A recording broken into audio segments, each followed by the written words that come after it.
Hi, everyone, and welcome back. As always, thanks for tuning in. For those of you who don't know me, I am Chris Halstead, Managing Director of Sales for Brown Harris Stevens, Connecticut, and each month I come to you with an update on what's happening in the Lower Fairfield County real estate market.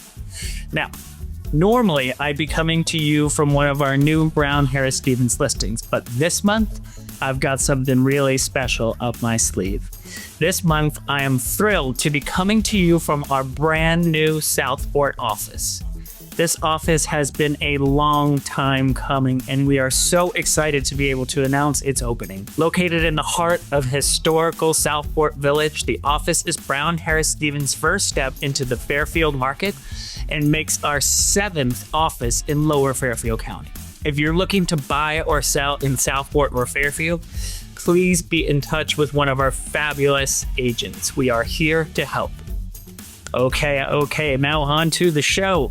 To keep things consistent, I'm going to kick off this month's report with a focus on inventory, or, you guessed it, our continued lack of it here in Fairfield County. Interestingly, and as I mentioned last month, there are an increasing number of national news headlines that have been describing an increase in inventory across the United States. That is notably not the case here, where the county saw an 8.4% year-over-year decrease in inventory. According to Realtor.com, that 8.4% decrease actually marks the largest deficit among the nation's top 100 metro areas. Obviously, not a statistic you want to be on the top of the leaderboard for. Now, as I mentioned, national headlines depict a very different story, but we are one of only 2 metro areas to report a decrease in housing stock, and those areas that saw an increase in inventory saw a lot of it, with an average increase of 27%. Now, not surprisingly, with only 757 active house and condo listings on the market as of the end of February, the market still strongly favors sellers.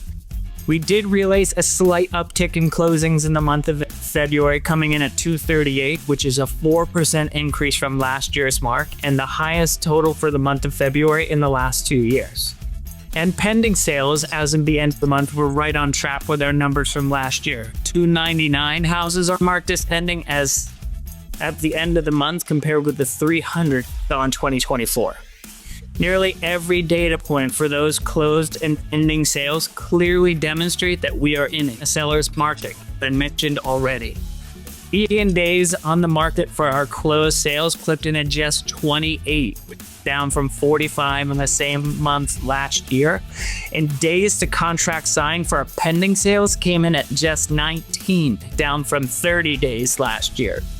With very few listings on the market, and with those on the market moving quickly and at solid numbers, our absorption rate fell to historically low levels, marking 1.8 months for houses and an even lower 1.5 months for condos. And keeping the trend alive, average list to sale price again registered at above 100%, hitting 101.3%, with 45% of the closings going over ask and another 16% closing at the asking price.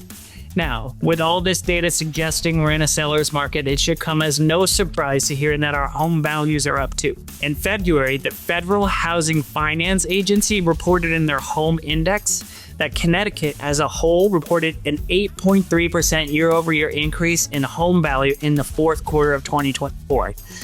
That's its most recent metric. This is the highest increase in any state in the United States. More locally, Fairfield County reported a 5.3 year-over-year increase, which, when tracked from 2020, brings the total of 4%. Think about that, 64% increase in value in just 4 years' time. Wow. To demonstrate what that means with some numbers, median sale price for houses in February was up 37% from a year ago, clocking in at $1.26 million, and there were 12 sales over $5 million, up from just 3 last year, and marks the most ever for the month. All right, not to hit you over the head with it, but I've already said it's a seller's market 3 times. Every data point suggests that this is the best time to be a seller in Fairfield County, maybe ever. To give you a little color, we have had over 100 people show up to our listings in the first weekend and have received over 20 offers on well-priced homes.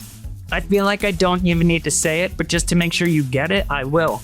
If you are thinking about selling your home, jump on the opportunity. Be in touch with one of our incredible agents and at least learn some more. All right, I'm off my soapbox. To bring it home, as we usually do, let's briefly check in on mortgages. Now, there's not much to report here. Mortgages have remained pretty stable in the mid to high sixes, and the Fed announced that they likely wouldn't be cutting rates until September at the earliest. So mid sixes is where we'll be for the foreseeable future. The only thing we need to keep an eye on is inflation. Some economists worry we're headed into another period of inflation, which would have a negative impact on rates. So let's keep an eye on. All right, folks, that does it for me this month. As always, thanks for tuning in. I love having you. For more in-depth market statistics, click through to our Mastery of Connecticut webpage, where our market specialist, Brian Cleary, publishes town-by-town reports. Otherwise, I'll see you next month. So long.